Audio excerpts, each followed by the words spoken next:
Goeiemôre julle en welkom by hierdie week se boodskap. My naam is Leon en ek het weer die voorreg om die boodskap met julle te deel.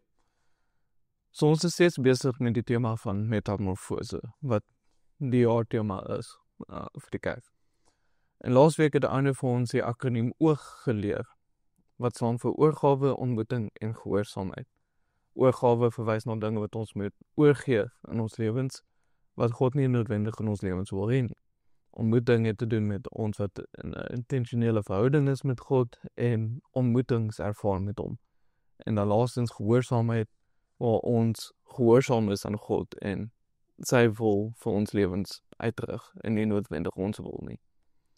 Laasweek het Arno gekyk of gepraat oor die feit dat ons agtertoe moet kyk om vorentoe te kan gaan. Om te reflekteer op ons lewens en ook foute te sien wat ons gemaak het en te kyk waar ons kan verbeter en vorentoe gaan. En dalk ook sien waar God aan die werk was, waar ons nie gedink het hy aan die werk was nie. En dan met vertroue vorentoe te kan gaan, dat God by ons is. Nou, hierdie week se tema loop so half hand in hand met dit. En toe Arno vir my die materiaal aangestuur het, het ek weer net gedink hoe magtig ons God is en dat hy deur ons medegelowiges werk om onsself ook te bemoedig. Want hierdie week se boodskap is ook eintlik iets wat ek oor my eie lewe moet spreek. So laasweek het ek 'n ou vriend van my 'n bekleierery gehad. Nou nie met hande nie, maar met woorde. En dit het my nogals erg seer gemaak. Die hele week vir my omgegooi en ek was net half die hele tyd gedwaal. My gedagtes het die hele tyd gedwaal op die slegte ervaring wat ek gehad het. Nou, ek is seker julle kan ook dink aan soortgelyke ervarings in julle lewens. Dalk was iemand ongeskik met jou by die werk, of dalk hou jou bure nie van jou nie, en jy kan nou nie dink aan die rede hoekom jou bure nie van jou moet hou nie.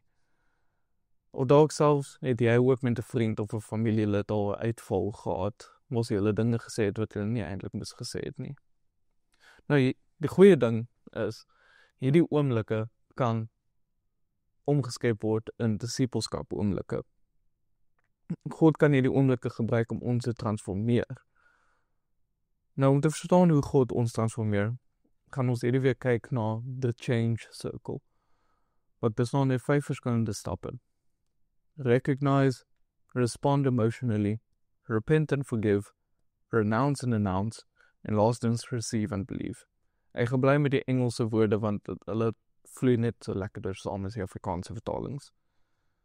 Nou, hierdie proses van die cirkel te verstaan en volg, kan ons help om ons discipleskap journeys verder te vat en meer soos Jesus Christus te word en om God se wil in ons lewens uit te oefen. So kom ons kyk stap vir stap, amper soos die loop, deur die verskillende aspekte van die cirkel. So die eerste stap is recognize, erken. Nou, om oomblikke te herken is meer as om net te sê, ek het nou gesondig, jammer God, die beding. Dit is dieper as dit. Ons is dikwels so haastig en ons net vinnig verby hardloop en net sê, Here, ek sê jammer, en dan aanbeweeg. Maar vir die change circle om ons te help transformeer, moet ons stop en dink oor wat ons gedoen het. Wanneer ons dikwels so vinnig verby hardloop en net vinnig jammer sê, is ons in effek besig om God se genade goedkoop te maak. Maar tog die hele aspek van die cirkel het te doen met God se genade.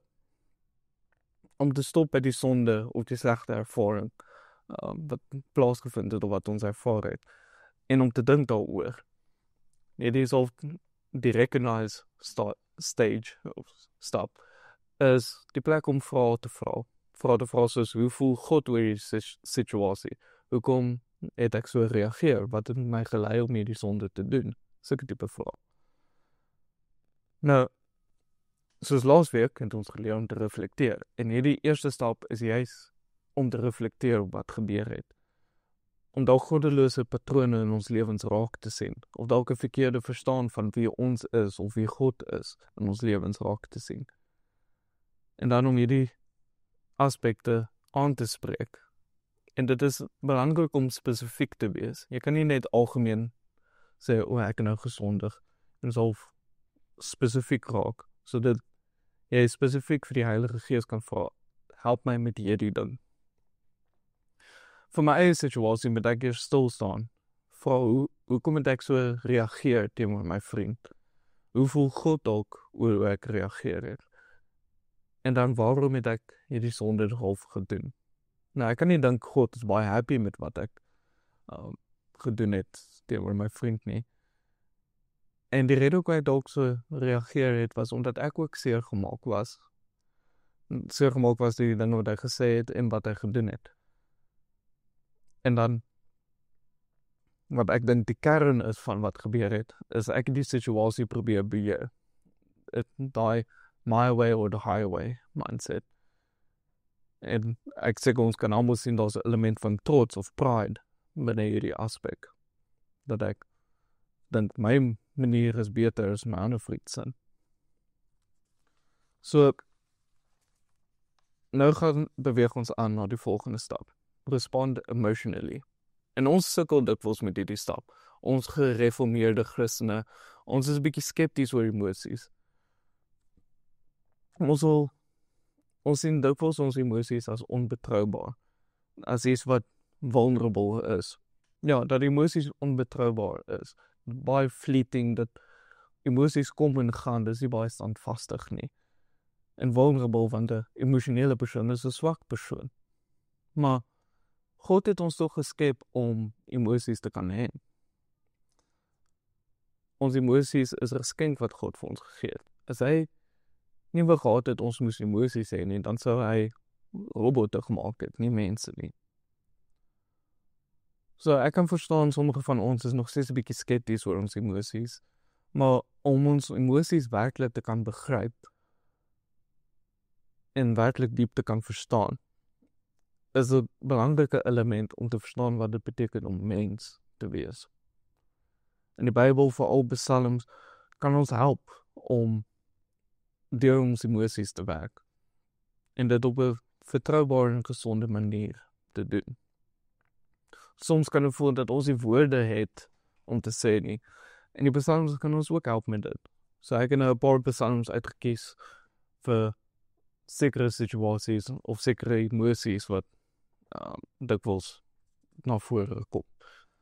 So die eerste een is ook as ons die Here wil prys. Nou natuurlik, ons het 'n klomp worship liedjies wat ons kan sing, maar Psalm 9 vers 3 tot 6 is ook 'n baie goeie een om te lees as jy nou happy is en net die Here wil prys. Kom ons lees. Ek wil bly wees in my en u verheug. Ek wil u naam besing, Allerhoogste. Wanneer my vyande terugdiens, struikel hulle en kom hulle om vanweë u teenwoordigheid. Want u het my reg in my regsaak gehandhaaf. U het op die troon gesit as 'n regverdige regter. U het die nasies tereggewys, die goddeloses vernietig. Hulle naam het u vir altyd in ewigheid gewis. Soms kan ons ook voel dat die Here ver weg is. Dat hy amper sy gesig wegsteek van ons. Nou Psalm 13 vers 2 tot 3 kan ons ook help met hierdie. Kom ons lees. Hoe lank nog, Here, gaan u my vir altyd vergeet? Hoe lank nog gaan u gesig vir my verberg? Hoe lank nog moet ek kwellinge in my binneste dra? Elke dag kommer in my hart. Hoe lank nog gaan my vyand die oorhand oor my hê? Nou, hierdie is dalk 'n bietjie van 'n vreemde een vir sommige van ons. Maar ons kan ook soms kwaad wees vir God, soms selfs woedend. En ons sien hierdie emosies ook eintlik in die psalms. Byvoorbeeld Psalm 44 vers 23 tot 26. Maar ter wille van u woord, van u word ons die hele tyd vermoor. Word ons as slagvee beskou. Word wakker, waarom slaap u, my Heer? Staan op. Moet ons nie vir altyd verstoot nie. Waarom verberg u gesig? Vergeet u ons ellende en ons verdrukking, want ons smelt weg in die stof, ons liggame kleef aan die grond. Nou binne my eie situasie, met ek die gevoel van hartseer en kwaad, dwars deur my hele liggaam voel. Soos jy vir my prof sê, van kop tot tone, met die emosies ervaar. Om werklik te kan rou oor wat ek teenoor my vriend gedoen het, en wat hy teenoor my gedoen het. Die kwaad wat ook daaraan verbonde is, te kan voel dwars deur my hele liggaam. 'n Belangrike disclaimer is dat ons moet nie vashak op hierdie stap van die sirkel nie. Ons moet nie vashak in ons emosies nie, want die sirkel moet tog aanbeweeg. Ons moet nog kom by die gedeelte waar God ons transformeer. So die volgende stap is repent and forgive. Hierdie is waar ons die Here ek is jammer gebed doen. Maar nie net dit nie, ons moet 'n bietjie dieper gaan as dit. Nou, jy moet vra of jy moet weet wat se sonde jy gedoen het. Nou, as jy nie seker is oor wat se sonde jy gedoen het nie, kan jy die Here vra om dit vir jou uit te wys. Ek hou van die Engelse woord repentance, want dit behels die idee dat jy werklik hartseer is oor wat gebeur het, of wat jy gedoen het. Dat jy werklik diep jammer is binne jou. Ek het hier die Engelse sin vertaal. Repentance is 'n verandering van gedagtes, wat lei tot 'n verandering van hart en lewe. Repentance is so diep dat dit jou binneste verander. Dat jy, ek dink daaraan dat jy die vuil lug binne jou uitkry, sodat jy weer skoon is aan die binnekant, dat jy weer verander word.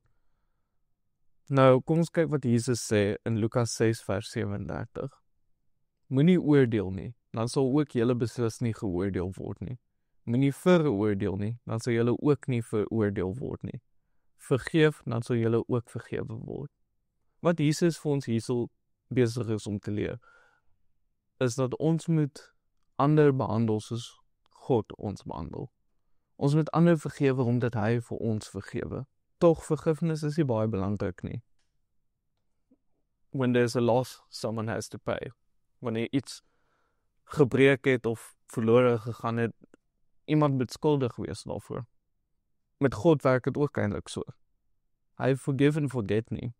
Dan moet er nog steeds 'n prys betaal word vir ons sondes. En die goeie nuus is, dit is reeds betaal. Nou natuurlik, ons weet Jesus Christus het die prys betaal vir ons sondes. Dit voel vir my soms dat ons vergeet hierdie feit. Die werklike diepte van die feit dat die Christus doodgegaan het aan die kruis vir ons sondes. Dat ons, as dit nie gebeur het, nog steeds verantwoordbaar gehou sou word vir ons sondes. Maar tog, as gevolg van die goeie nuus, is ons vergewe deur God. Omdat ons die goeie nuus vergifnis ontvang van God, is ons dan verantwoordelik om ander ook te kan vergewe. Ek verstaan dat dit moeilik is. Ek is nie noodwendig lus om my vriend te vergewe nie. Maar tog, uit gehoorsaamheid aan God en gehoorsaamheid aan Jesus Christus, vergewe ek my vriend. Ek vat die skuld weg van hom. Ek betaal die skuld vanuit myself en vergewe hom. Dit is 'n moeilike stap en dit gebeur nie sommer oornag nie. Ons is ongelukkig nie soos God wie onmiddellik mense vergewe nie. Maar dit voel nog steeds nie regverdig nie. Daai persoon loop net skuldvry weg. En wat van as hulle nie besef wat hulle gedoen het nie? Hulle moet tog verantwoordbaar gehou word vir wat hulle gedoen het. Maar tog uit gehoorsaamheid aan God, vergewe ons daai persoon en ons vergewe ook onsself die sonde wat ons, of die slegte ding wat ons gedoen het. Nou binne vergifnis is dit belangrik om ons eie verkeerdheid te kan herken. Om ons eie sonde te kan verstaan en herken en jammer sê daarvoor. En dit is waar ons spesifiek moet raak. En dit vat ons na die volgende stap toe, wat renounce en announce is. Oppervlakkige sondes, dit wil sê die slegte goed wat ons sê, dink of doen, is dikwels gekoppel aan 'n leuen wat ons glo, rakende God en wie hy is. Hierdie leuns kom dikwels van iets wat iemand vir ons gesê het, of moeilike ervarings waardeur ons was, of selfs ons wat nie die Bybel vertrou nie.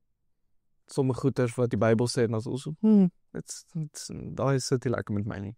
Hierdie leuns kan dikwels baie standvastig gewees. Maar 2 Korintiërs 10 vers 3 tot 5 leer vir ons dat God nog sterker is as hierdie standvastige leuns wat 'n vesting het binne ons. Kom ons lees. Want al tree ons in menslike swakheid op, voer ons die stryd nie in menslike swakheid nie. Die wapens van ons stryd is immers nie menslik nie, maar danksy God kragtig om sterk vestings af te breek, redenasies te vernietig en ook elke skans wat opgerig word teen die kennis van God. Ook neem ons elke gedagte gevange tot gehoorsaamheid aan Christus. God bemagtig ons. Hy gee vir ons die wapens om teen die leuns van die vyand te beklei. En ons word ook geroep om ons gedagtes te bestudeer in die lig van Christus. Tim Chester, 'n predikant in Engeland, het 4 waarhede oor God uitgelê wat ons kan gebruik om hierdie sondige gedagtes en leuns teen te werk. Ek het hulle mooi uitgelê. Die eerste een is God is great, so we don't have to be in control. God is glorious, so we don't have to fear others. God is good, so we don't have to look elsewhere. And God is gracious, so we don't have to prove ourselves. Om oor die leuns te kom, moet ons die sondes aanspreek. Die leuns wat daaraan verbonde is aan te spreek, en God se waarheid uit te spreek daaroor. Byvoorbeeld, as ek geskree het op my kollega, omdat my kollega iets gedoen het waarmee ek nou nie saamgestem het nie, dan is my kwaad verbonde aan die feit dat ek die situasie nie kon beheer nie. In werklikheid, God is great, so hy is die een wie beheer is, nie ek nie. My eie sonde van trots, sal ek hierdie God is great moet uitspreek, want ek het die situasie met my vriend probeer beheer, terwyl in werklikheid is ek nie in beheer nie, maar God is. En nou beweeg ons na die laaste aspek, die receive and believe. Nou, hierdie is die oomblik waar die Heilige Gees intree. Hierdie is die oomblik waar die Heilige Gees ons vol met God se liefde, ons gesond maak of genees van die hartseer of die skade wat gedoen is deur die sonde, en dan om God se goedheid en liefde uit te wys in ons lewens. Hierdie is ook die plek waar die Heilige Gees ons dan herinner dat ons kinders van God is, en om ons te help om hierdie feit uit te lewe in ons alledaagse lewens. Nou, om dit te kan doen, moet ons tyd spandeer met God, die ontmoeting van die oog akroniem. Ons moet tyd spandeer met God deur gebed of Bybelstudie of deur die natuur. Dan of hoe jou spiritualiteit werk. Maar gewone gebed en Bybelstudie is 'n goeie basis om mee te begin as jy nog nie weet nie. Die belangrike ding vir hierdie stap is om God kans te gee om vir ons te transformeer. Want ons vul ons lewens dikwels met 'n klomp goed soos TikTok, YouTube, terapie, 'n klomp wêreldse goeders, en dan sal nie genoeg plek of tyd vir God om ons te kan verander nie. So nadat jy die proses van die sirkel gegaan het, is dit belangrik om tyd te gee vir God, en tyd te gee vir jou in God se teenwoordigheid om getransformeer te kan word. Nou, ek wil julle uitdaag om die Change Circle te print by die volgende webtuiste, wat nou op die slide behoort te wees, www.matthatch.org, Matt met 2 T's, of daar sit Matt Thatch, maar ek is nou nie seker nie. Of julle kan by die webtuiste die circle kry en dit uitprint, of daar kan Arnoef dan die Etna 'n paar kopieë van dit hê volgende week by die kerk.